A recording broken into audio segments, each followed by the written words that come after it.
It is wonderful to see all of you. I hope you had just the right amount of fun last night and not too much fun. You know, it's hard to believe that that was the final dinner Michelle and I get to host for you. Like me, some of you might be in the final year of your last term, working as hard as you can to get as much done as possible for the folks that you represent. Fixing roads, educating our children, helping people retrain, appointing judges, the usual stuff.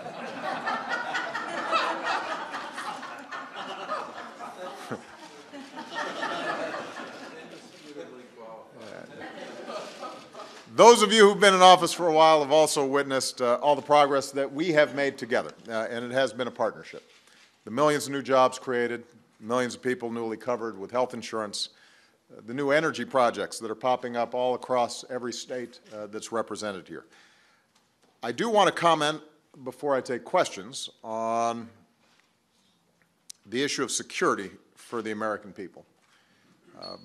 Whatever our party, we all raise our hand and take an oath and assume the solemn responsibility to protect our citizens, and that is a mission that should unite us all as Americans. Today, we're focused on three threats in particular. First and foremost is terrorism. The attacks in Garland, Texas, in Chattanooga, in San Bernardino were attacks in good and decent communities, but they were also attacks on our entire country. As Americans, we are united in support of the men and women in uniform from every state who lead the coalition we've built with the mission to destroy ISIL. We're working with other nations to prevent terrorists from entering the United States. We're unwavering in our efforts to prevent attacks here at home, and that's where the partnership with your states come in. This is a shared mission. We have to stay vigilant. Across the country, we've got more than 100 joint terrorism task forces, federal, state, local experts working together to disrupt threats. And at the state level, your fusion cells are pushing information out to law enforcement. We also need to make sure our extraordinary law enforcement professionals and first responders have the equipment and the resources that they need. And we've got to stay united as one American family working with communities to help prevent loved ones from becoming radicalized and rejecting any politics that tries to divide the American people on the basis of faith. So this is something that, this is a shared project. It's not something that we do together. And one of the genuine areas of progress that I've seen since I came into office, and it was started in the previous administration, and this was one of the findings of 9/11, was breaking down some of the silos between federal, state, and local law enforcement when it comes to countering terrorism. We've made progress on that, but that's where state and local partners are absolutely critical. This is not something that the federal government can do alone, particularly because many of the attacks may end up being lone wolf attacks rather than those imported from the outside. The attack in San Bernardino killed 14 of our fellow Americans, and here's a hard truth. We probably lost even more Americans than that to guns this weekend alone. On Saturday, another one of our communities was terrorized by gun violence. As many of you read, 6 people were gunned down in a rampage in Kalamazoo, Michigan. Before I joined all of you, I called the mayor, the sheriff, and the police chief there and told them that they would have whatever federal support they needed in their investigation. Their local officials and first responders, by the way, did an outstanding job in apprehending the individual very quickly. But you got families who are shattered today. Earlier this year, I took some steps that will make it harder for dangerous people like this individual to buy a gun, but clearly we're going to need to do more if we're going to keep innocent Americans safe. And I've got to assume that all of you are just as tired as I am of seeing this stuff happen in your states. So that's an area where we also need to partner and think about what we can do in a common sense way, in a bipartisan way, without some of the ideological rhetoric that so often surrounds that issue. A second area of threats that we're focused on is cyber threats.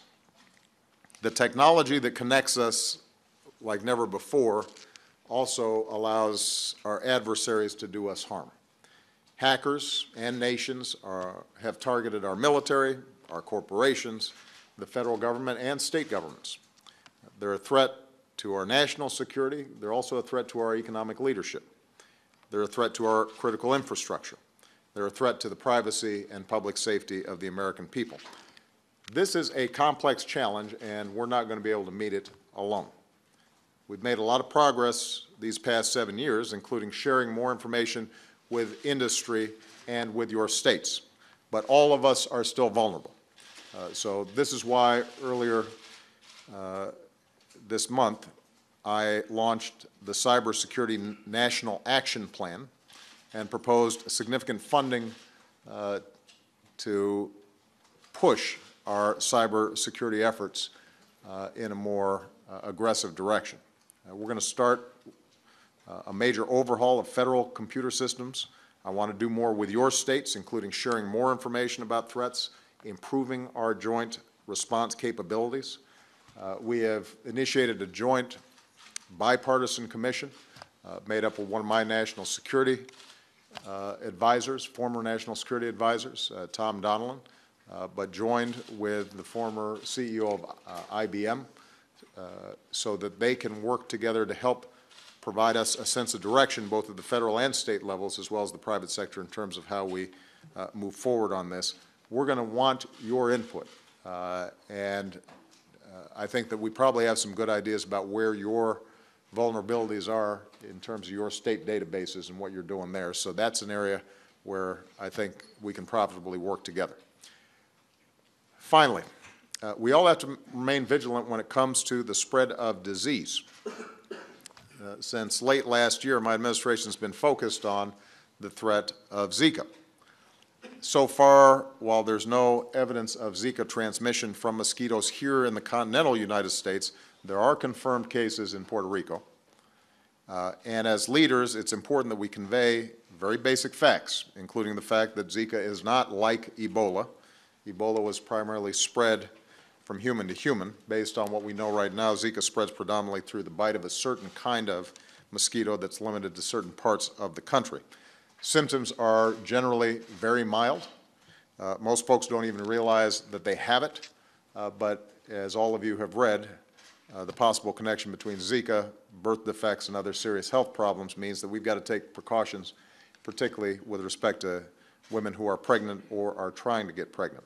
So we're going to be fighting this disease at every level with every tool at our disposal. I've called on Congress to approve about $1.9 billion in emergency funding for our efforts at home and abroad, including research into better diagnostic tools, new vaccines, improved methods of mosquito control, and support for Puerto Rico and territories where there are confirmed cases. And we're going to be launching an aggressive coordinated campaign with the NGA to stop Zika at the source and keep Americans healthy. I hope each of you join us, especially if you're in some of the southern states where the risk of transmission may be higher. So fighting terrorism and gun violence, combating cyber attacks and cyber threats, guarding against the outbreak of disease, these are some areas where there shouldn't be any dispute.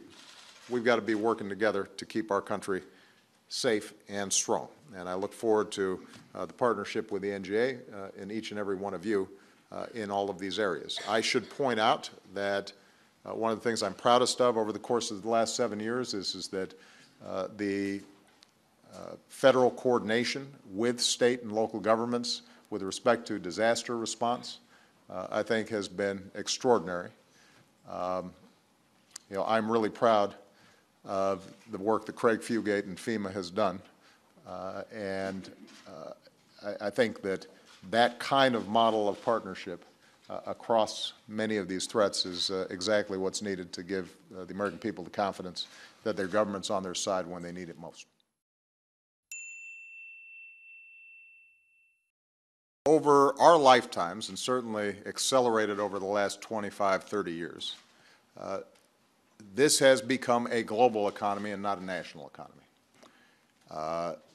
The global supply chain, distribution, the the fact that a company can set up house anywhere where there's an internet service, the fact that these big cargo containers can ship things more efficiently than ever before, the logistical hubs and speed with which they can move goods and services around the world.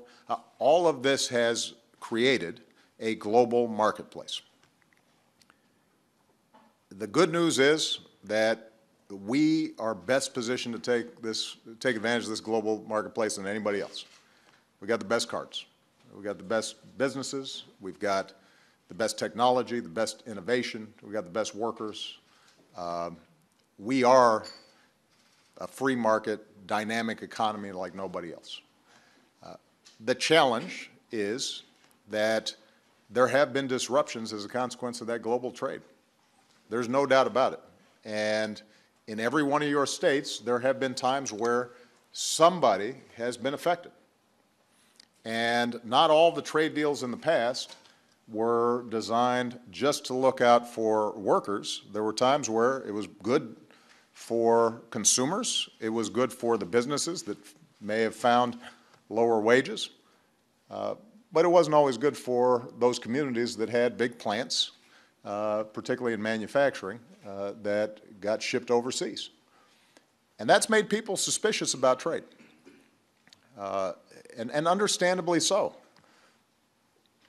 You know, on the one hand, people benefit from low prices and low inflation, and the degree to which globalization has given people access to more products at lower prices than ever before. That's something that people maybe take for granted, but what they see very directly oftentimes around trade is this plant closed. You used to be able to walk in, even without a college education, get a job. If you worked hard, you'd have a middle-class life and benefits and health care and could take care of your family, and now those jobs have contracted. So that's the prism through which a lot of folks have been looking at trade. And I understand and I'm sympathetic, because I've seen this in my own home state, of why people are suspicious. But if you look at what's happened over the last 7 years since I came into office, first of all, exports drove the early part of this recovery. That was true in every state and in almost every sector. If you're an agricultural state, the ag community was making out great for the vast majority of this administration because of exports. Second thing that happened was we actually rebuilt manufacturing and started bringing manufacturing jobs back here, because what folks started to figure out was U.S. workers have become so competitive, and we remain such a significant marketplace, and our energy costs here are low, that it makes sense oftentimes to locate here, even if you're paying a higher wage, because net, it's going to be more profitable. So we have created more manufacturing jobs than at any time since the 1990s, despite an open trade regime. And it is because of my confidence in our ability to compete and the fact that we have no choice but to compete that we said, where's the next big market where folks are selling us goods, but we're not able to sell them goods? And we looked at the Asia-Pacific region that is the fastest growing, most dynamic, youngest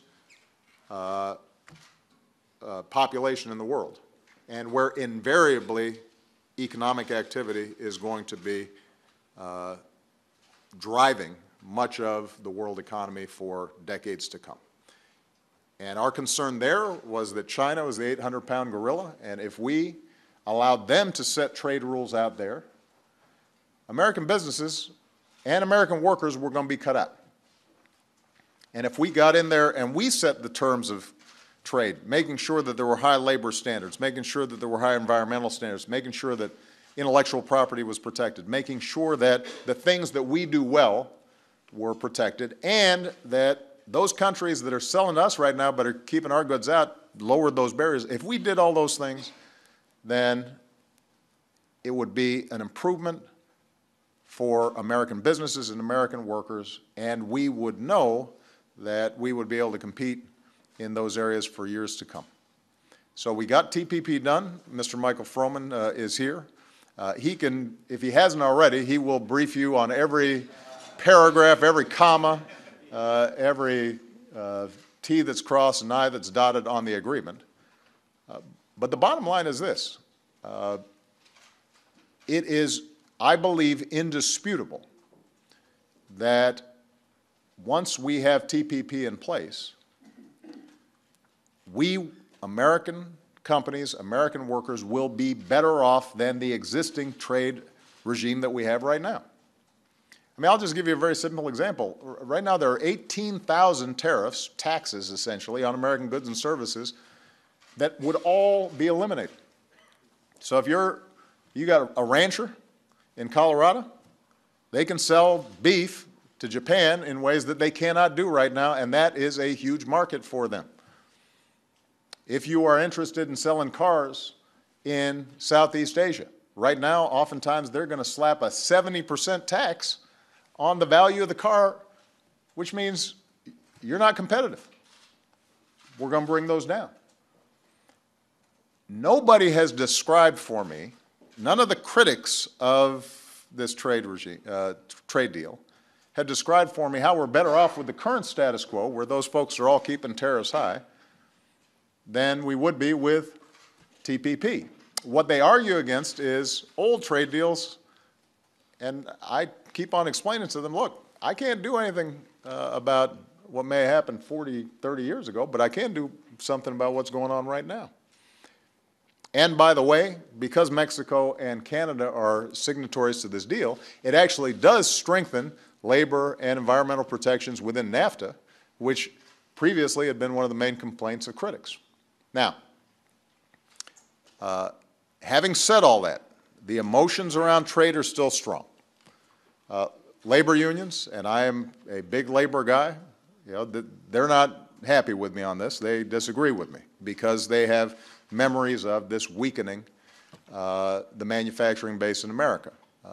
And no matter how much I indicate that the facts show this will improve the position of American workers and we will slowly raise labor standards overseas as a consequence, they're adamant in their opposition.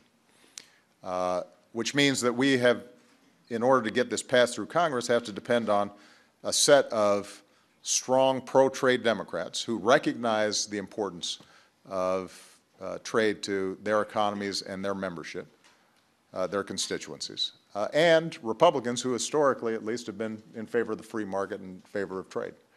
I am cautiously optimistic that we can still get it done. Leader McConnell and Speaker Ryan both have been supportive of this trade deal. They've had some concerns along the margins of the trade deal. You know, I'll just give you one example. With respect to tobacco, we said very explicitly in this trade deal that any country that regulates tobacco is not somehow violating trade agreements, as long as it's done fairly, as long as they're not discriminating against American tobacco companies versus their own or those of other countries, but as a public health matter, they can regulate tobacco. That raises some sensitivities in Kentucky. So, you know, there are those kinds of issues, but overall they have been supportive. The presidential campaigns have created some noise within and roiled things a little bit within the Republican Party as well as the Democratic Party around this issue. I think we should just have a good, solid, healthy debate about it.